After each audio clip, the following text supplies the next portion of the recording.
एक गांव में जग्गू, कालिया और गोपी नाम के 3 बिगड़ैल आवारा युवक रहा करते थे। वो तीनों गांव में बनी हुई चाय की दुकान पर बैठे हुए चाय पी रहे थे। ओ भाई ओ, सुबह से मेरा 7वां कप चाय का हो गया। साला फील ही नहीं आ रहा चाय पीने का आज। अरे टेंशन क्यों ले रहा भाई है? अरे चचा एक रापचिक सा अदरक मार के चाय बना दे। और अरे नहीं भैया, ओ मेरे कप में तो चाय पत्ती ठोक के और चीनी रोक के और मलाई कप पे परोस के, समझे ना? तभी चाय वाला गुस्से से उन तीनों से बोला, तीनों के तीनों यहाँ से तीतर हो जाओ, बता रहा हूँ। हाँ, सुबह से तीनों ने मिलकर 20 कप चाय पी लिए और पैसे का नाम तक नहीं दिख रहा। तुम तीनों आपस में मिलकर 300 का काम भी नहीं करते, मगर खर्च तुम्हारे टाटा बिरला से भी ज्यादा है। हाँ। अबे मुंह बंद कर बे। अबे मेहनत भी करते हैं हम तीनों, समझा? कौन सी मेहनत है? कहाँ की मेहनत? पूरा दिन लूर लूर करवा लो है, कभी इस चौराहे पे तो कभी उस पे। अबे तो क्या उसमें कौन सी कम मेहनत है बे? तुम कर सकते हो क्या है? तुम लोगों की बकवास अब नहीं चलने वाली मेरे आगे, समझे? बहुत हो गया, सीधे से बताओ मेरा पैसा कब दे रहे हो? अबे पिछली बार की तरह इस बार भी तेरे पैसे दे देंगे। क्यों इतनी देर से कुत्ते की तरह भौंक रहा है? भौंक नहीं रहा, सही कह रहा हूं। तभी जग्गू गुस्सा होकर उठ खड़ा हुआ और चाय वाले की ओर देखकर बोला, देख भैया चाय वाले, हम तीनों एक योजना बना रहे हैं, समझा? और बहुत जल्दी उस योजना में हम सफल हो जाएंगे। उसके बाद तुझे अंदाजा भी नहीं है कि हम तीनों कितने अमीर हो जाएंगे। इसलिए हमसे अभी से तमीज से बात करना शुरू कर दे। दिन में मुंगेरी लाल के सपने देखना छोड़ दो तुम तीनों, समझे? तुम तीनों से कुछ नहीं होने वाला। तुम तीनों धरती पर बोझ हो, बोझ। चाय वाले की बात सुनकर तीनों दोस्तों का गुस्सा 7वें आसमान पर पहुंच गया और उन्होंने मिलकर चाय वाले की बुरी तरह से पिटाई कर दी और वहां से चले गए।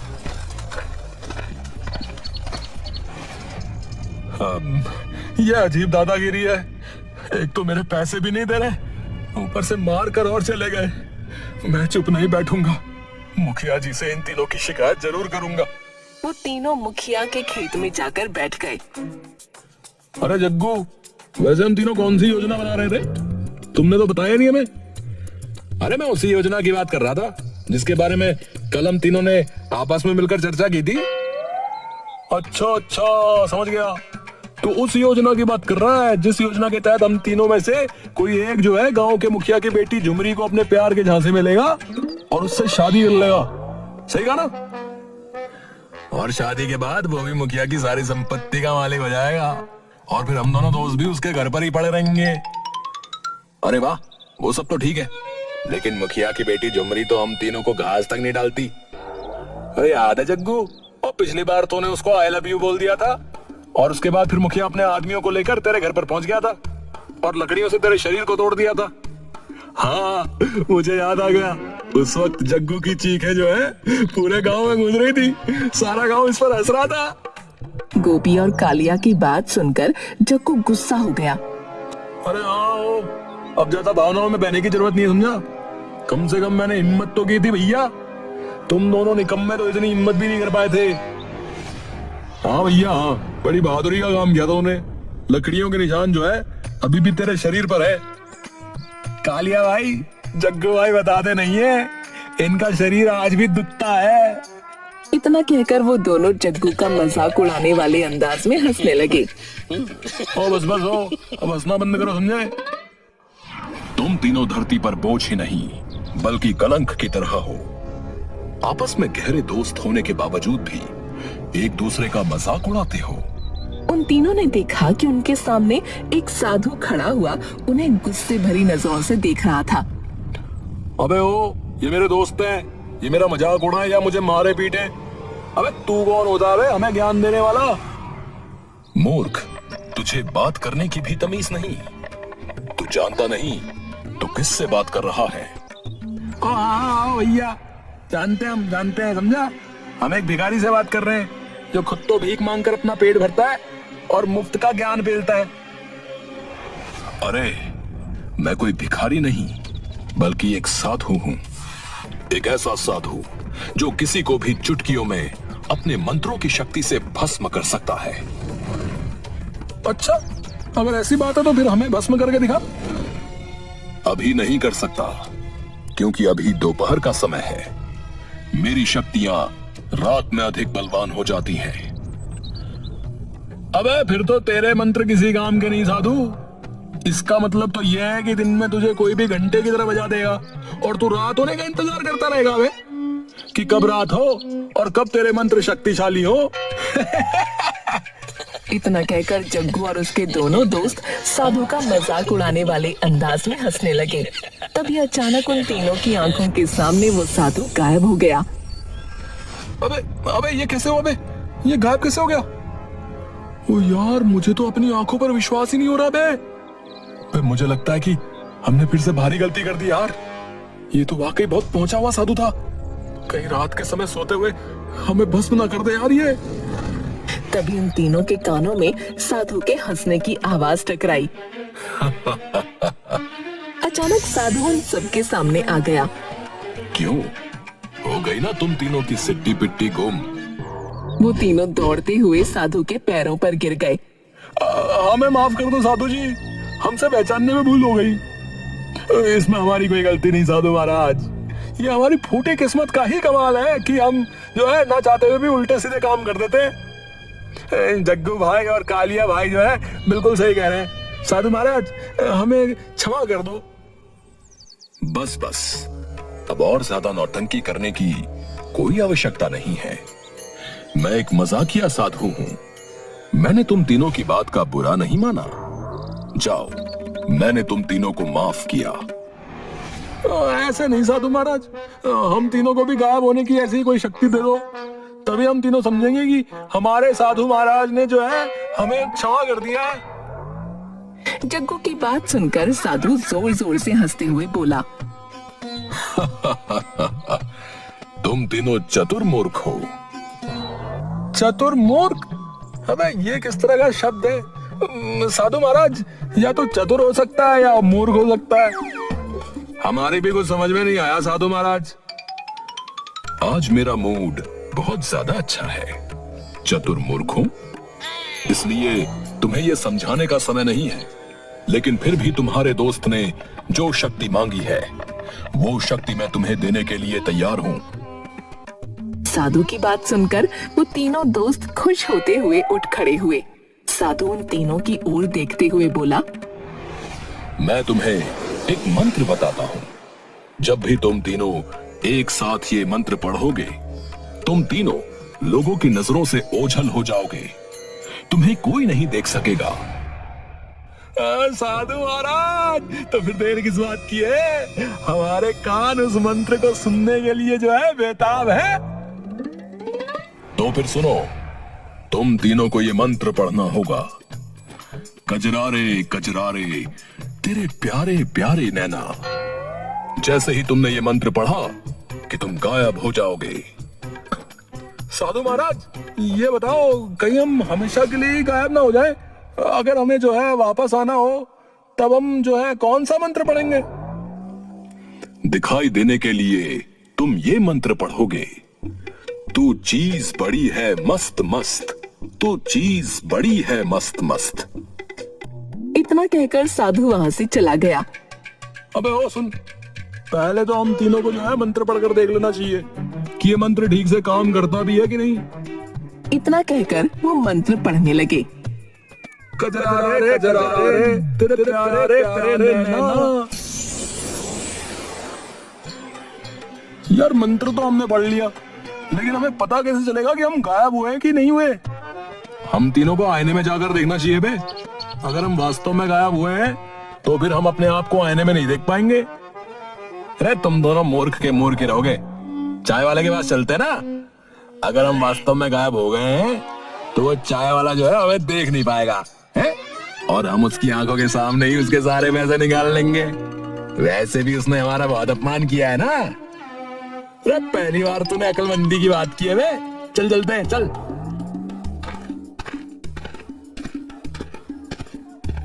वो तीनों चाय वाले की दुकान पर चले गए और जाते ही उन्होंने चाय वाले की गुल्लक से सारे पैसे निकाल लिए।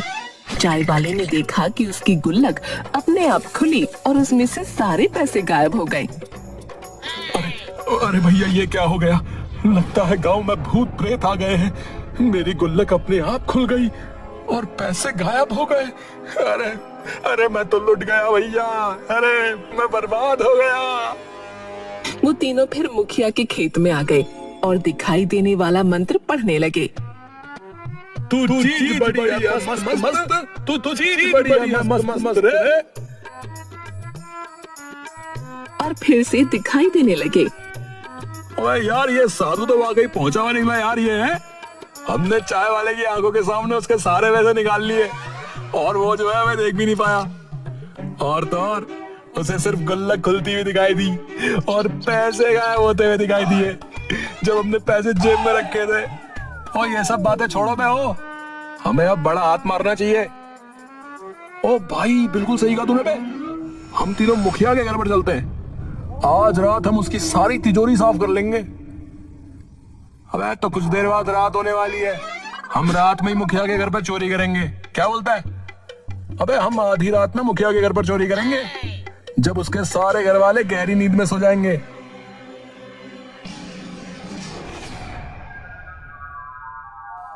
वो तीनों आधी रात का इंतजार करने लगे।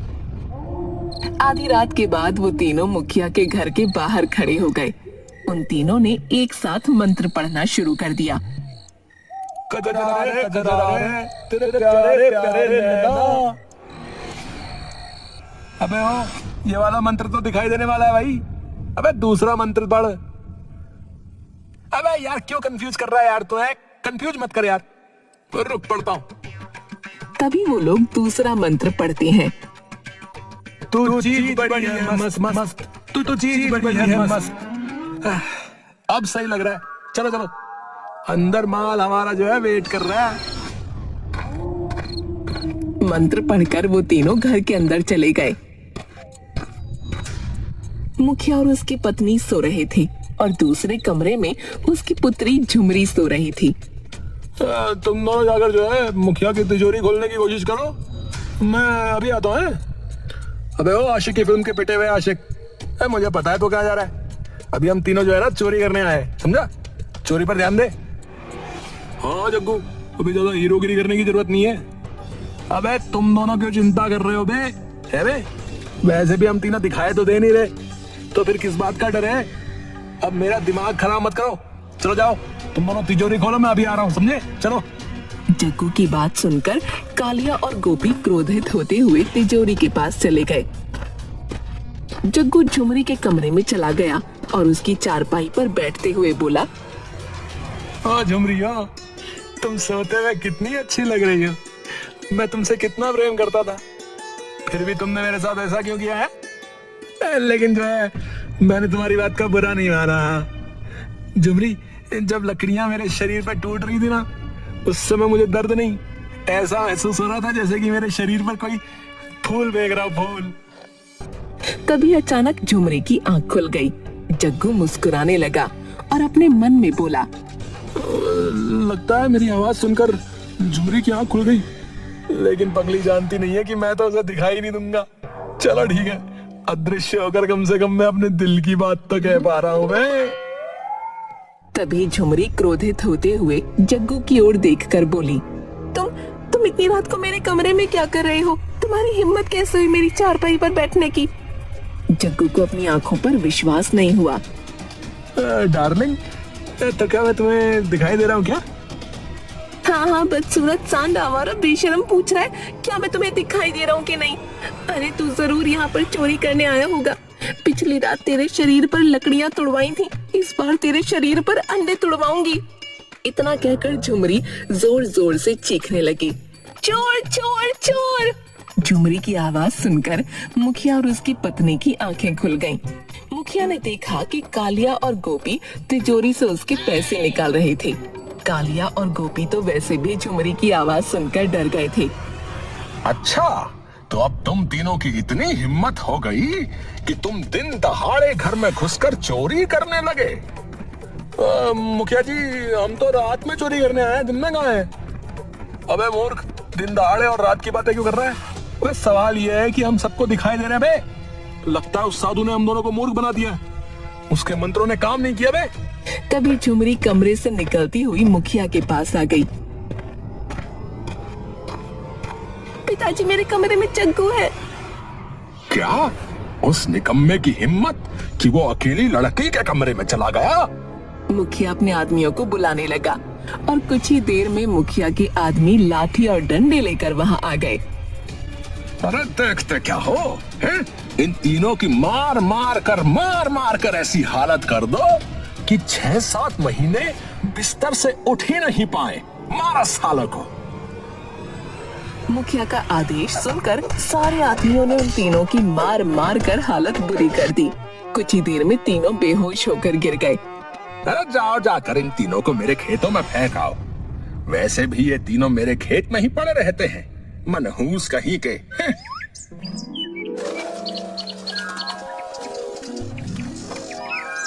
अगली सुबह जग्गू, कालिया और गोपी की आंख मुखिया के खेत में खुली। अरे बहुत बार, अरे अय्या, अरे मुझसे तो जो है उठा भी नहीं जा रहा। ओई, अरे उन निर्दयी लोगों ने बिल्कुल भी तरस नहीं खाया। लाठियां ऐसे मार रहे थे जैसे कि हमारे शरीर में हड्डियां नहीं, लोहा लगाओ, लोहा। तभी वही साधु मुस्कुराता हुआ उनके पास आ गया। ये क्या साधु महाराज, तुमने हमें मूर्ख बना दिया है। अरे जो मंत्र काम ही नहीं करते थे तो फिर तुमने हमें ऐसे मंत्र क्यों बताए? मैंने तुमसे कहा था ना कि तुम तीनों चतुर मूर्ख हो। अरे तुम लोगों ने गलत मंत्र पढ़ा होगा और कई बार मेरे स्वयं के मंत्र रात में काम नहीं करते, तो फिर तुम्हारे मंत्र रात में कैसे काम करेंगे? अबे ओ साधु, तूने तो हमसे कल कहा था कि तेरे मंत्र रात में शक्तिशाली हो जाते हैं, शक्तिमान हो जाते हैं। क्या मैंने ऐसा कहा था? लगता है गलती से मिस्टेक हो गया, क्योंकि मुझे भूलने की बीमारी है ना। दरअसल मेरे मंत्र रात में कमजोर पड़ जाते हैं और दिन में शक्तिशाली हो जाते हैं। अब तुम एक काम करना, उन मंत्रों को दिन में पढ़ना। कोई जरूरत नहीं है, हमें कोई मंत्र नहीं पढ़ने। चल भाग यहाँ से। सारा स्केलेटन हिल गया मेरा। मम्मी। जग्गू भाई सही बोल रहे हो, मुझे तो लगता है कि मेरी किडनी जो है यहाँ ऊपर आ गई है भैया, और दिल गायब हो गया लग रहा भैया। हाय, मैं मर तो नहीं गया। अरे बच्चा, आज मैं फिर से बहुत प्रसन्न हूँ। कोई वरदान चाहते हो तो मांग लो। अरे साधु चचा, ओ चचा, रुक जाओ भैया, आज हम आपको दक्षिणा देना चाहते। रुको। गोपी, जग्गू, कालिया एक दूसरे को इशारा करते हैं और लंगड़ाते हुए साधु को पीटना शुरू कर देते हैं।